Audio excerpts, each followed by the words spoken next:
नमस्कार फ्रेंड्स, मी कविता पुन्हा एकदा आपल्या सगळ्यांचं कवितास्क रेसिपीज इन मराठीमध्ये खूप खूप स्वागत आहे।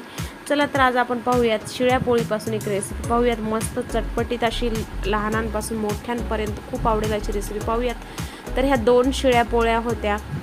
शिळ्या म्हणजे रात्रीच्या किंवा सकाळच्या, रात्री वापरल्या तरी चालतात। तर ह्या शिळ्या पोळीला मी ह्याचे काप करून घेत आहे बघा, त्रिकोणी आकाराचे।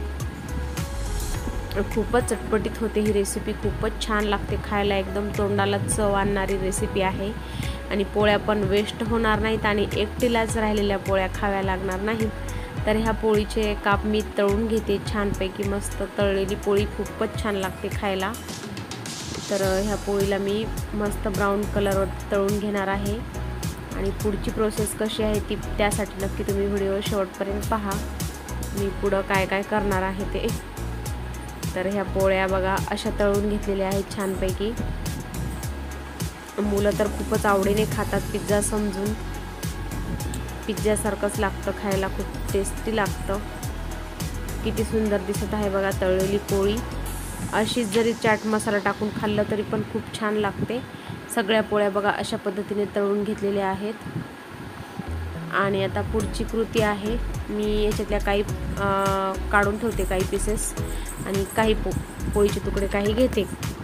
तर हे एवढे घेतलेले आहेत मी ताटामध्ये, एका वेळेस एवढे बनवून घेणार आहे। हा बारीक चिरलेला कांदा, बारीक चिरलेला टोमॅटो, कोथिंबीर आहे। टोमॅटो केचप पण लागणार आहे। तर त्याआधी मी थोडंसं चाट मसाला किंवा मीठ टाकून घ्यायचं पोळीवरती, थोडं थोडं।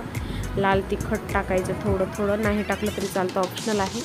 टाकायचं असेल तर टाका। आणि आता ह्याला टोमॅटो केचप लावून घ्यायचे सगळीकडं पोळीला, म्हणजे छान चवदार लागेल पोळी टोमॅटो केचपमुळे। असंच केचप लावून सुद्धा खाऊ शकता, कांदा टोमॅटो नाही घातलं तरी चालतं। कमी मेहनतीमध्ये बनणारा हा पदार्थ आहे आणि पोळ्या बिलकुल वेस्ट जाणार नाहीत। शिळी पोळी, एखादी पोळी उरलं तरी तुम्ही हा पदार्थ बनवू शकता, एक दोन पोळीचा सुद्धा बनवू शकता। आणि अजून एक चॅनलवरती आपल्या रेसिपी आहे शिळ्या पोळीची, ती पण नक्की तुम्ही चॅनलवरती जाऊन पहा। मी देईल तुम्हाला डिस्क्रिप्शन बॉक्समध्ये किंवा आय बटनवरती देईल ती रेसिपीची लिंक, नक्की पहा। तर ह्याच्यावरती आता छान केचप लावून झाल्यावर मी टोमॅटो, कांदा आणि कोथिंबीर याच्यावर टाकून घेते। खूपच सुंदर लागते खायला, टेस्टी लागते। नक्कीच तुम्ही अशा पद्धतीने पोळी जर उरलेली असेल, शिळी पोळी एखादी जरी उरलेली असेल तर अशा पद्धतीचा तुम्ही तयार करा नाश्त्यामध्ये किंवा स्नॅक्स म्हणून तुम्ही अशा पद्धतीचं करून खा। नक्कीच मुलांना सगळ्यांनाच आवडेल आणि पोळ्याही वेस्ट जाणार नाहीत। तर याच्यावरती मी थोडंसं मीठ टाकलं होतं, अजून कांदा टोमॅटो टाकलाय म्हणून, आणि थोडं थोडं केचप वरून पण टाकलंय। खूपच टेस्टी लागते फ्रेंड्स। आपल्या चॅनलला सबस्क्राईब केलं नसेल तर प्लीज फ्रेंड चॅनलला सबस्क्राईब करा। रेसिपी आवडली असेल तर नक्कीच लाईक करा, व्हिडिओ मित्रमैत्रिणींसोबत शेअर करा। भेटूया पुढच्या भागामध्ये, तोपर्यंत बाय।